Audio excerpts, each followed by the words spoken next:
ไปใช้จานวันนี้เนี่ยไปพัฒนาการศึกษาเสริมสถานที่แมนอยู่ตรงวายตรงสเตย์อยู่ปักซองเนาะ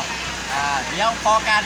ไปจังมือจัน1 มื้อ 1 คืนเนาะโอเคพอกันที่สถานที่ตรงวายโฮมสเตย์เนาะลิสโก้ขึ้นรถเลยผู้ซึกจะได้ผู้ซื้อของจะลายเสริมว่าผ่านปีแล้วจะได้ละครเลยจะได้พบปอครูอาจารย์หลายๆตามสาขาเนาะ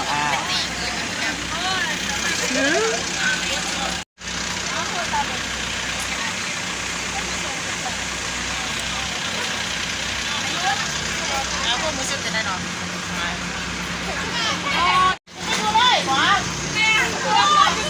บรรยากาศความเดินทางพี่น้องเนาะวันนี้จันดีจันลาจันรัดเป็นแต่ผู้งามๆอยู่เนาะคนงามจานศิลปะศึกษา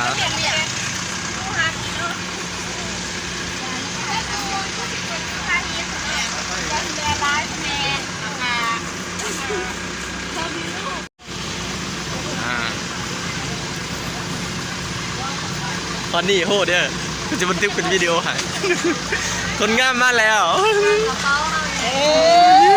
ไปเป็นเดือนเลยจ้ะไปจักเดือนนี่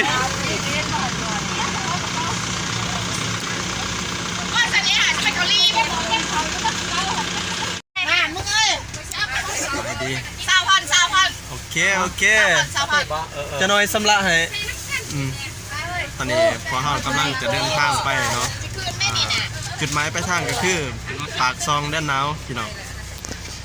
นี่บรรยากาศอยู่ในรถก็จะประมาณนี้ว่าประจำบ้านชื่อไปซุกนางก็ผู้ใดฮะขอไปล้างจะเด้อยังไม่ได้ยังขนาดนี้มองในมือคุยได้นางปะยังสิเวเอาคนเดบเบอร์สมาชิกเขายังไม่ได้เนี่ยมันนางงาน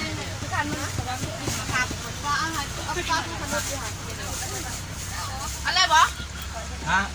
เอาแต่เงินกระจายก่อนไทยบ่ใหญ่กระจาย